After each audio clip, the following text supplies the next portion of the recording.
અમેરિકાની રાષ્ટ્રપતિની ચૂંટણીમાં ડોનાલ્ડ ટ્રમ્પ અને કમલા હેરિસની વચ્ચે કાંટે કી ટક્કર છે.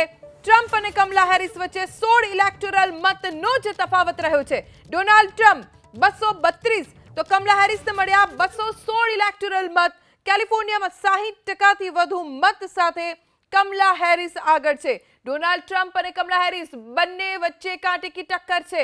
માત્ર 16 ઇલેક્ટોરલ મતનો તફાવત આ બંને રાષ્ટ્રપતિ પદના ઉમેદવારો વચ્ચે છે. ડોનાલ્ડ ટ્રમ્પ 232 તો કમલા હેરિસને 216 ઇલેક્ટોરલ મત મળ્યા છે. કેલિફોર્નિયાની વાત કરીએ 60%થી વધુ મત સાથે કમલા હેરિસ અત્યારે આગળ છે. દ્રશ્યો અત્યારે આપ સ્ક્રીન ઉપર જોઈ રહ્યા છો. ડોનાલ્ડ ટ્રમ્પનો કોન્વોય છે જે જઈ રહ્યો છે. એક તરફ ડોનાલ્ડ ટ્રમ્પના સમર્થકોએ તો ઉજવણી પણ શરૂ કરી દીધી છે. ન્યૂયોર્ક ટાઈમ્સ મુજબ અમેરિકામાં ડોનાલ્ડ ટ્રમ્પની જીત નિશ્ચિત માનવામાં આવી રહી છે. જોકે કમલા હેરિસ પણ પાછળ નથી. માત્ર 16 મતોનો જ તફાવત છે ડોનાલ્ડ ટ્રમ્પ અને કમલા હેરિસ વચ્ચે. 538 કુલ મતો છે, જેમાંથી જીત માટે 270 ઇલેક્ટોરલ મત મેળવવા ખૂબ જરૂરી છે. ઇલેક્ટોરલ કોલેજ ચૂંટણી યોજતી હોય છે અમેરિકામાં, અને ઇલેક્ટોરલ મત જે જાદુઈ આંકડો છે એ છે 270 મતોનો. ડોનાલ્ડ ટ્રમ્પ પહોંચ્યા છે 232 ઇલેક્ટોરલ મતો સુધી, તો કમલા હેરિસ પહોંચ્યા છે 216 ઇલેક્ટોરલ મતો સુધી. બંને વચ્ચે મતોનો જે તફાવત છે એ માત્ર 16 ઇલેક્ટોરલ મત છે. દ્રશ્યો આપ જોઈ રહ્યા છો. ડોનાલ્ડ ટ્રમ્પનો આ કાફલો છે. અમેરિકાની ચૂંટણીમાં સૌ કોઈની નજર આ બંને ઉમેદવાર ઉપર એટલા માટે કેમ કે એક તરફ છે ભારતીય મૂળના કમલા હેરિસ, જેમના માતા ભારતીય છે અને તેમના પિતા સાઉથ આફ્રિકન પણ અમેરિકામાં રહેલા વર્ષોથી. કમલા હેરિસ હાલ ઉપરાષ્ટ્રપતિ છે, તો બીજી તરફ ડોનાલ્ડ ટ્રમ્પ છે કે જે 2017 થી 2021 સુધી રાષ્ટ્રપતિ પદ ભોગવી ચૂક્યા છે અને ફરી એક વખત રાષ્ટ્રપતિ બનવા માટે મેદાનમાં છે. ન્યૂયોર્ક ટાઈમ્સના અહેવાલ મુજબ ડોનાલ્ડ ટ્રમ્પની જીત લગભગ નિશ્ચિત માનવામાં આવી રહી છે, કેમ કે છેલ્લા જે અહેવાલ પ્રાપ્ત થયા છે તે મુજબ જે સ્વિંગ સ્ટેટ્સ છે કે જ્યાં નક્કી નથી હોતું કે કઈ તરફ ત્યાંના ઇલેક્ટોરલ મત હોઈ શકે છે, એવા 7 સ્વિંગ સ્ટેટ્સ, જે 6 સ્વિંગ સ્ટેટ્સમાં ડોનાલ્ડ ટ્રમ્પ આગળ છે અને એક મિશિગન સ્વિંગ સ્ટેટ કે જ્યાં કમલા હેરિસ આગળ છે. અમેરિકાથી આપણી સાથે ડોક્ટર ધીરજ કોલ જોડાઈ ગયા છે. ધીરજજી, અત્યારે સ્થિતિ શું છે? કોણ આગળ? અને કમલા હેરિસ પણ અત્યારે એમ ન કહી શકાય કે પાછળ છે, માત્ર 16 મત જેટલો તફાવત છે, તો કોની શક્યતા વધારે છે? नमस्कार, thank you for having me on the show. ये इस टाइम रिजल्ट्स बहुत ही क्लोज हैं. As of now Kamala Harris is 210 और Trump is 230. Total 7 swing states थी, उसमें से एक नॉर्थ कैरोलिना में ऑलरेडी ट्रम्प विन कर चुके हैं और बाकी 6 स्टेट्स के अंदर में से 5 क्लियर कट मार्जिन में ग्रोथ में ट्रम्प अभी है एज वी स्पीक. अगर मैं आपको बताऊं, फॉर एग्जाम्पल अभी जॉर्जिया के अंदर ट्रम्प 50.8% वोट ले चुके हैं और 93% वोटिंग डल चुकी है, तो ट्रम्प का लीड बहुत स्ट्रांग है. पेंसिल्वेनिया में भी 50.9 पे है, 86% डल चुका है. अगर जॉर्जिया और पेंसिल्वेनिया ट्रम्प ने जीत लिया तो ये game is over, Trump is the Victor.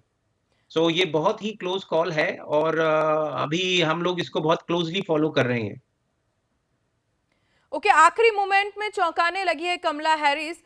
जो जादुई मैजिक नंबर है वहां तक पहुंचने में कौन कौन से स्टेट या कौन कौन से एरिया ज्यादातर बहुत ही इंपॉर्टेंट रहेंगे? इस टाइम सबसे इंपॉर्टेंट 2 स्टेट्स हैं, जॉर्जिया और पेंसिल्वेनिया.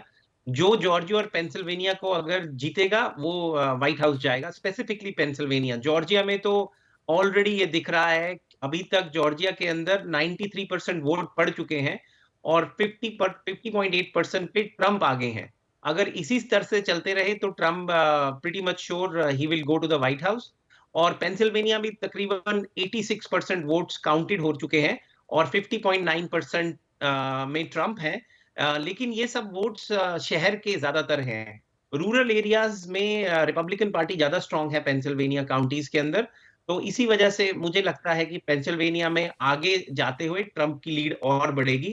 और ट्रम्प का मार्ग व्हाइट हाउस की तरफ I think is the stronger candidate as of now. लेकिन कुछ भी नहीं कहा जा सकता इन इलेक्शंस में। हमने 2020 में भी यही देखा था कि हम्म। ट्रम्प लीड कर रहे थे, एंड में एवरीथिंग चेंज। धीरज जी, अगर पॉपुलर वोटिंग और इलेक्टोरल वोट्स की बात हम करें, डिफरेंस की बात करें, तो डिफरेंस दोनों में कितना है? ज्यादा पॉपुलर वोट किनको मिले हैं और ज्यादा इलेक्टोरल वोट किसको मिले? क्वेश्चन। सो ज्यादा पॉपुलर वोट अभी 63 मिलियन वोट्स ट्रम्प को पड़े हैं और 58 मिलियन हैरिस को पड़े हैं। तो ट्रम्प उनसे आप समझिए 5 मिलियन के करीब वोट से आगे हैं। और ये तो पॉपुलर वोट है।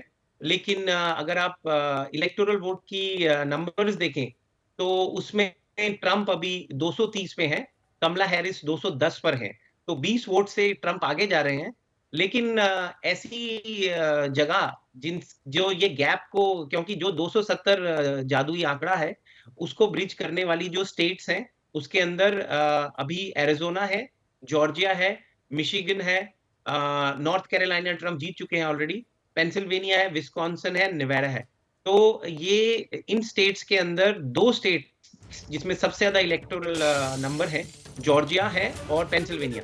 तो ये 2 स्टेट्स जो जीतेगा वो जाएगा, और इसमें से जॉर्जिया ऐसा लग रहा है कि ट्रम्प ले जाएंगे। पेंसिल्वेनिया का अभी कहना मुश्किल है, लेकिन इट्स स्विंगिंग टुवर्ड्स ट्रम्प।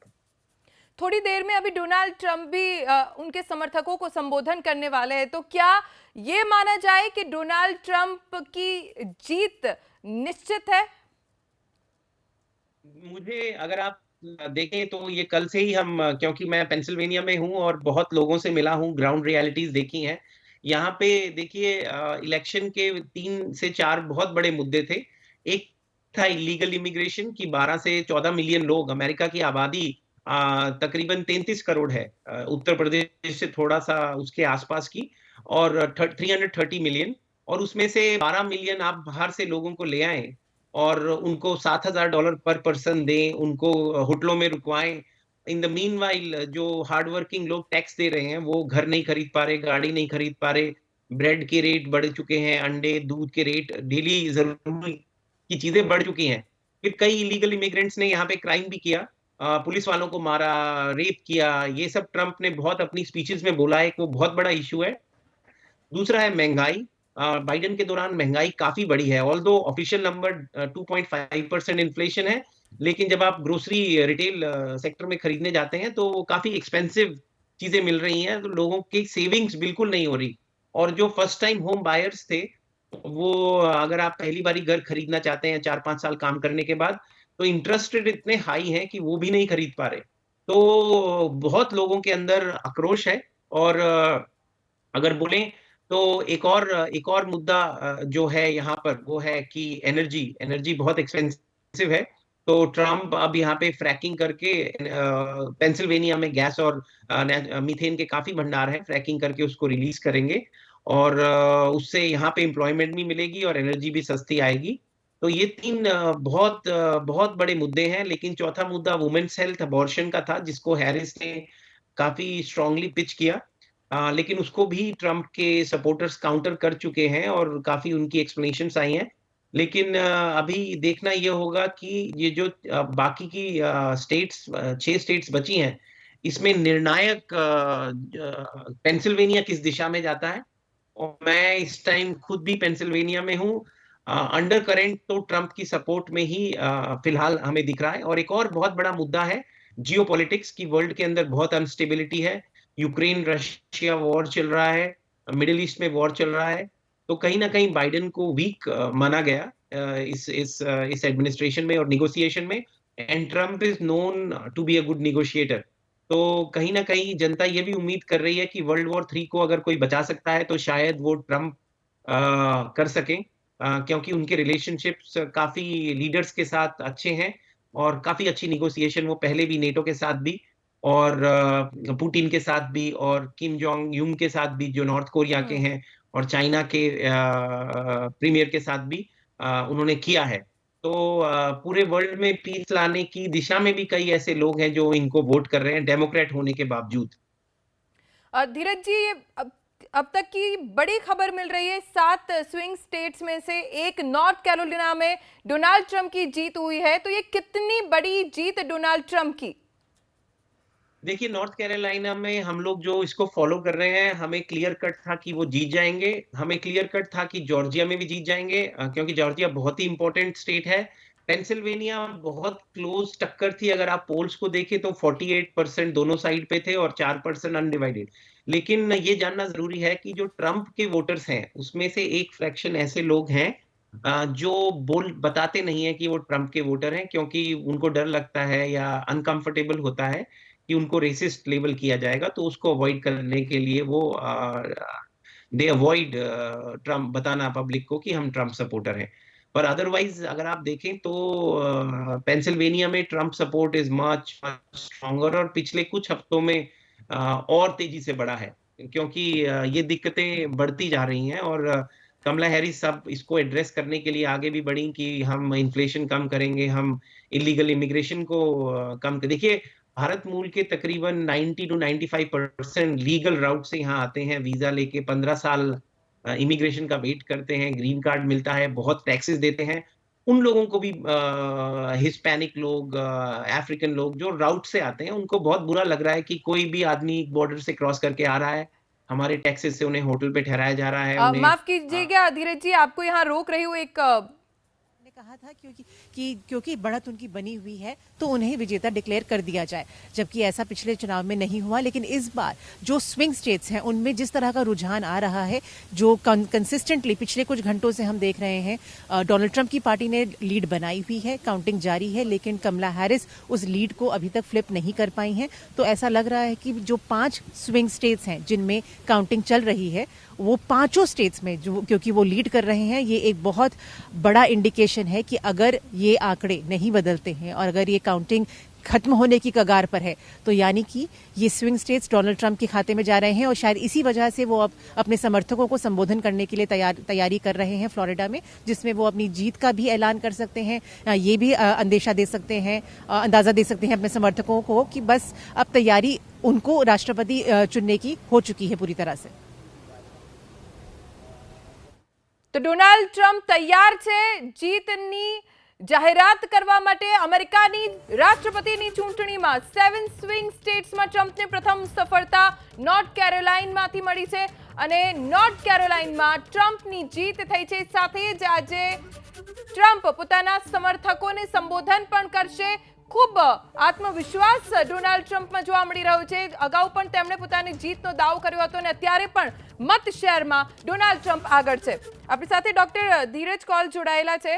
ધીરજ जी, ये दूसरी बार डोनाल्ड ट्रंप राष्ट्रपति की रेस में है, और क्या ऐसी संभावना है कि जो 20 इलेक्टोरल वोट का डिफरेंस है वो पार कर सके कमला हैरिस?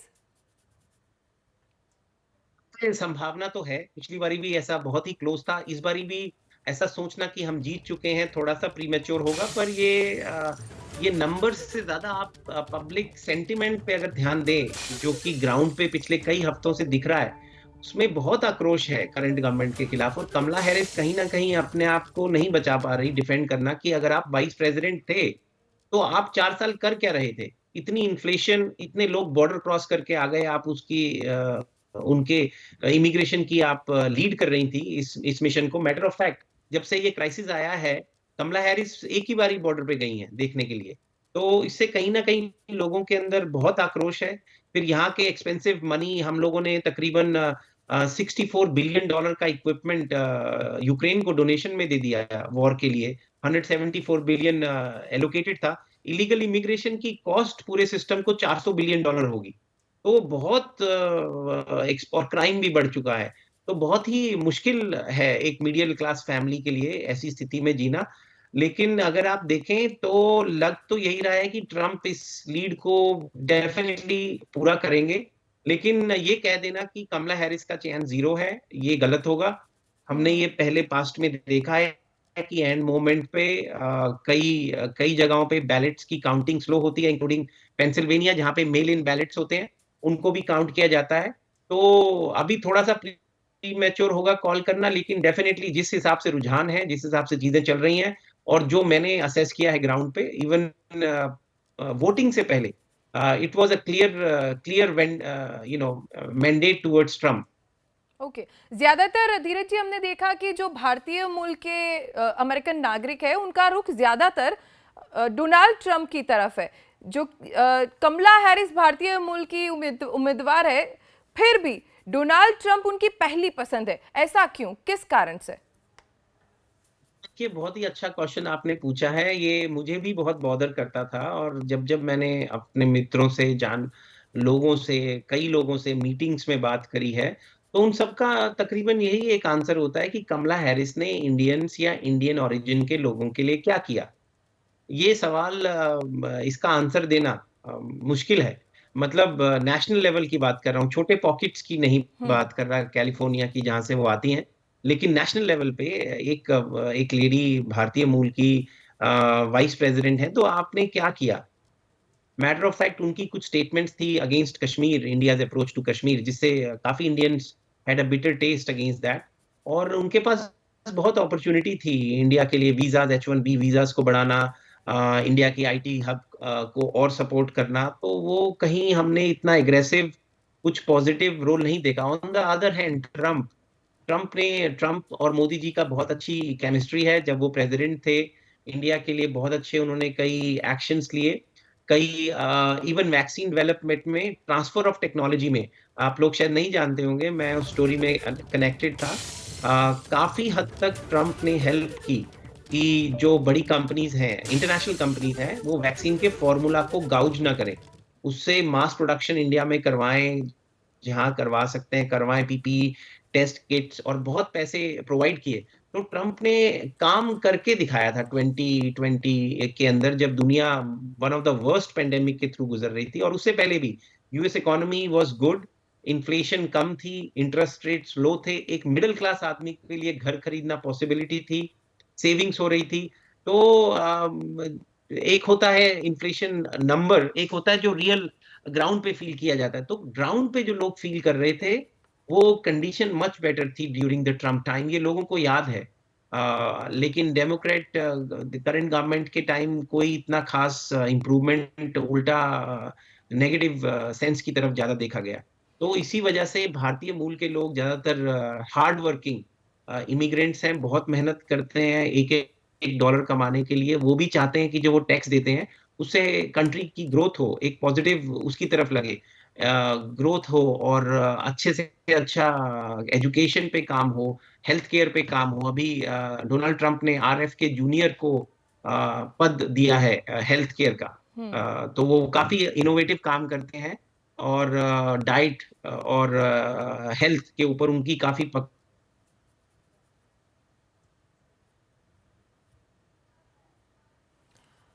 કનેક્શનમાં કંઈક પ્રોબ્લેમ આવ્યો છે, પણ બીજી સૌથી મોટી અને સારી ખબર ડોનાલ્ડ ટ્રમ્પ માટે આવી છે કે જોર્જિયા કે જે સ્વિંગ સ્ટેટ છે ત્યાં પણ ડોનાલ્ડ ટ્રમ્પની જીત થઈ છે। જોર્જિયામાં ડોનાલ્ડ ટ્રમ્પની જીત થઈ છે। થોડી જ વારમાં ફ્લોરિડામાં ડોનાલ્ડ ટ્રમ્પ સંબોધન કરશે, પોતાના સમર્થકોને ડોનાલ્ડ ટ્રમ્પ સંબોધન કરી શકે છે, અને ખૂબ જ ઉત્સાહ ડોનાલ્ડ ટ્રમ્પના સમર્થકોમાં જોવા મળી રહ્યો છે। डॉक्टर धीरज अत्यारे फरी अपनी साथे जोड़ाई गया है। धीरज जी, दूसरी अच्छी और बड़ी खबर डोनाल्ड ट्रंप के लिए जॉर्जिया से आ रही है, क्योंकि जॉर्जिया में ट्रंप की जीत हुई है। यहाँ की आबादी कितनी है, इलेक्टोरल वोट्स कितने हैं, और यहाँ का क्या कारण डोनाल्ड ट्रंप की जीत का? देखिए, जॉर्जिया की अगर आप डेमोग्राफी देखें तो वहां पे अफ्रीकन अमेरिकन पॉपुलेशन के लोग काफी हैं, और उसकी वजह से वहां पे एक बहुत ही अंडर करेंट, अगर आप बात को समझें, एक बहुत ही अंडर करेंट था जिसमें ब्लैक मैन, मतलब अफ्रीकन अमेरिकन मैन, वो वोट नहीं करना चाह रहे थे कमला हैरिस को। तो उन्होंने अगेंस्ट द डेमोक्रेटिक पार्टी जाकर वहां पे वोट किया, और इस वजह से वहां पे आपको दिखा। और हमें ये सब बहुत 2-3 क्या हफ्ते से पता था कि ये जॉर्जिया का result will be pro Trump.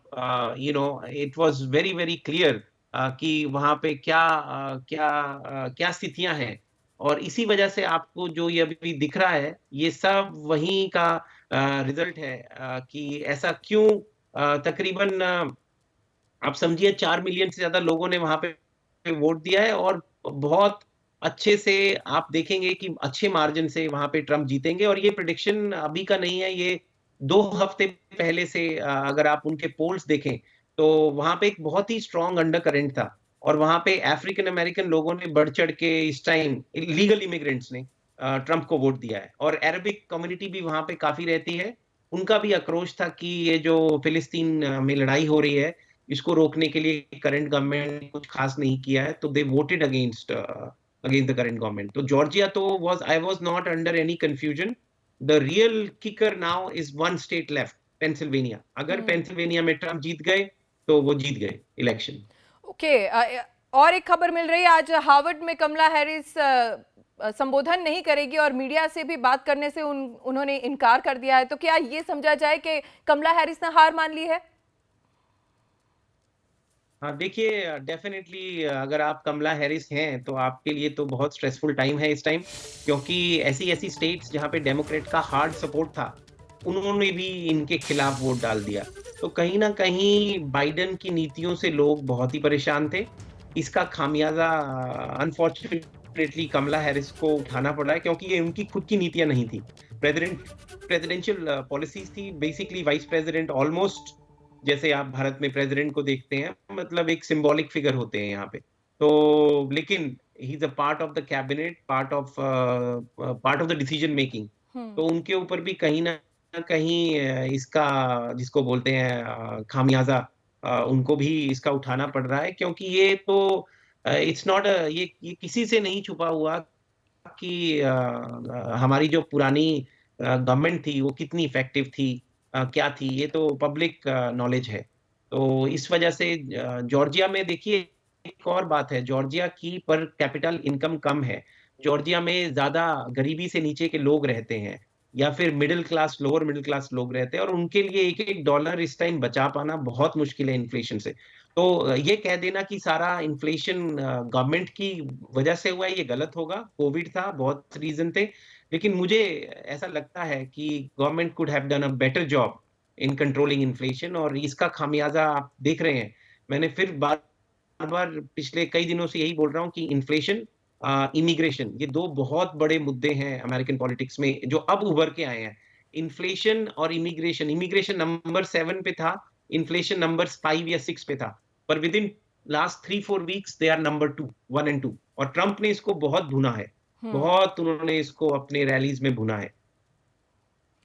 ये कितना बड़ा झटका है डेमोक्रेट्स को, क्योंकि डोनाल्ड ट्रंप, जिनको हमने देखा है जब उन पे हमला हुआ था तब बहुत सहानुभूति भी ट्रंप को मिली थी, फिर भारत के साथ ट्रंप के बहुत अच्छे संबंध भी रहे हैं, नरेंद्र मोदी के अच्छे मित्र रहे डोनाल्ड ट्रंप, भारतीय मूल की कमला हैरिस, फिर भी उनकी जो एक्सपेक्टेशंस थी उस मुताबिक के अभी आंकड़े नहीं आ रहे। तो कितना बड़ा झटका है ये कमला और उनकी पार्टी के लिए? देखिए, मैं तो ये कहूंगा कि ये डेमोक्रेटिक पार्टी के लिए बहुत बड़ा झटका है, और टू बी ऑनेस्ट ये झटका, अगर आप थोड़ी सी भी पॉलिटिक्स फॉलो करते हैं तो इस झटके को आप 1 से 2 साल पहले फील कर सकते हैं, क्योंकि गवर्नमेंट के खिलाफ रिजेंटमेंट बढ़ रहा था पब्लिक में।